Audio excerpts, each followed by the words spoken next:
जितने भी स्टूडेंट हैं, आप सभी स्टूडेंट के लिए इस वक्त देखिए सबसे बड़ी बिग ब्रेकिंग न्यूज़ जो है, अपडेट जानकारी निकल के आ रहा है। आप सभी स्टूडेंट को बताना चाहता हूं कि महाधिवक्ता बोले हैं कि छत्तीसगढ़ में हो जाएगा 60% आरक्षण। और मैं आपको बताना चाहता हूं कि 60% आरक्षण नहीं, बल्कि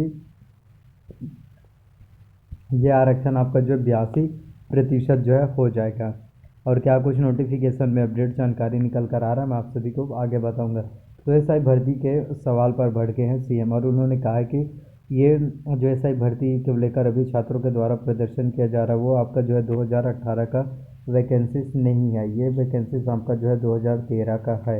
ऐसा माननीय श्री मुख्यमंत्री भूपेश बघेल के द्वारा जो है कहना है। तो अभ्यर्थियों में जो है काफ़ी नाराज़गी देखने को मिल रहा है। तो छत्तीसगढ़ में जब से आरक्षण का मुद्दा छाया हुआ है, तब से अभ्यर्थियों को जो बहुत ही ज़्यादा परेशानी हो रहा है, बहुत ही ज़्यादा प्रॉब्लम से फेस करना पड़ रहा है। एक के बाद एक जो आरक्षण के मुद्दे गर्माता जा रहा है। और अब एक नया और अपडेट आ गया है, जिसमें आ गया है EWS यानी स्वर्ण जनरल कैटेगरी वाले जो गरीब हैं, आर्थिक रूप से कमज़ोर हैं, उनको आरक्षण देने की बात किया जा रहा है। उनको 10% आरक्षण। तो छत्तीसगढ़ में यदि 72% आरक्षण है, तो अब 82% तक आरक्षण जो है हो जाएगा। तो क्या कुछ अपडेट्स मैं आप सभी को आगे बताता हूँ, ताकि आप लोगों को बेहतर जानकारी जो है समझ में आ सके।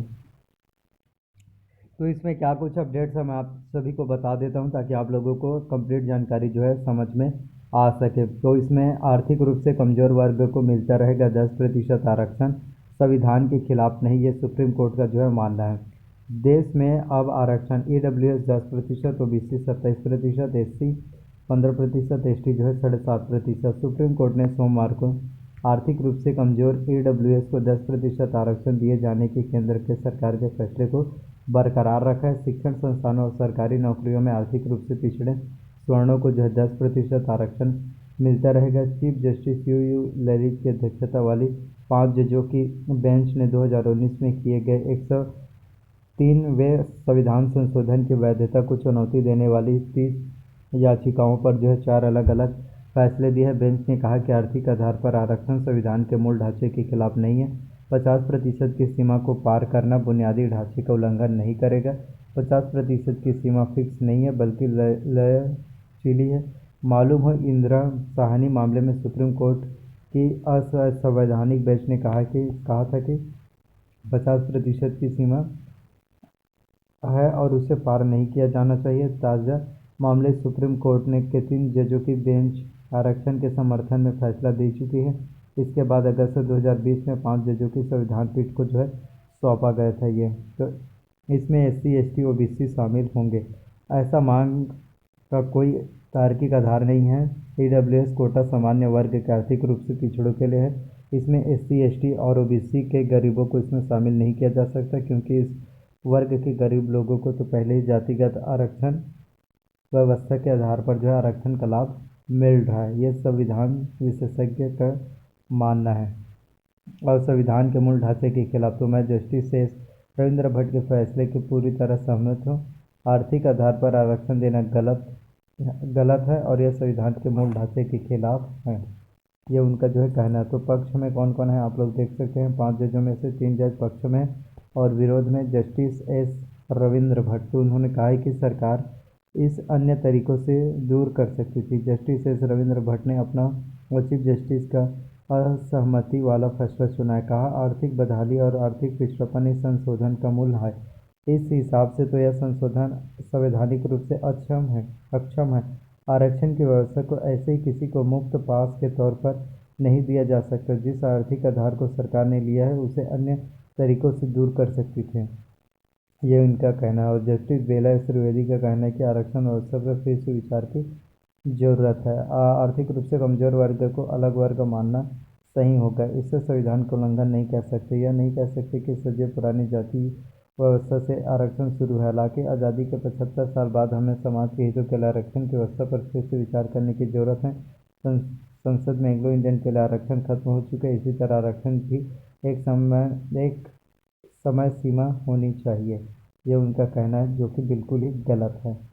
आरक्षण ऐसे ही मुफ्त पास के तौर पर जो है नहीं देना चाहिए, ये सही कहना है। तो ये इससे क्या होगा कि जो EWS जनरल कैटेगरी वाले स्टूडेंट को जो है 10% आरक्षण मिलेगा, जिससे क्या होगा जो SC ST और OBC कैटेगरी वाले स्टूडेंट हैं उनको जो है इससे प्रॉब्लम्स होगा, और उनकी जो सिलेक्शन होना है वो जनरल कैटेगरी वाले स्टूडेंट का सिलेक्शन हो जाएगा। तो ये EWS अब आरक्षण जो है इस मामले की वजह से अब छत्तीसगढ़ में जो है आरक्षण का मुद्दा पहले से है, और अब आरक्षण का मुद्दा फिर से गरमा रहा है। और अब जो है हो सकता है कि ये आरक्षण का मामला जो है 72% से बढ़कर जो है 82% जो है देखने को मिल जाए। तो आने वाले समय में जो है इस संबंध में जो है नए नए अपडेट जो है देखने को मिल जाएगा, और जो भी कोई भी अपडेट्स निकल कर आ जाएगा तो मैं अपडेट्स आप सभी स्टूडेंट को जो है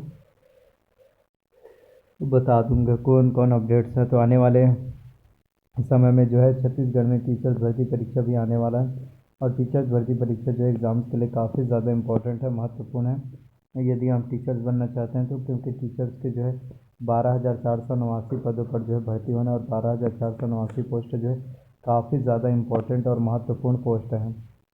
तो आप जो है किस तरीके से जो है एग्ज़ाम्स की तैयारी कर सकते हैं और किस तरीके से आपका जो है सिलेक्शन होगा, तो संपूर्ण कंप्लीट डिटेल्स जो है जानकारी में आप लोगों को जो है देखने को मिल जाएगा।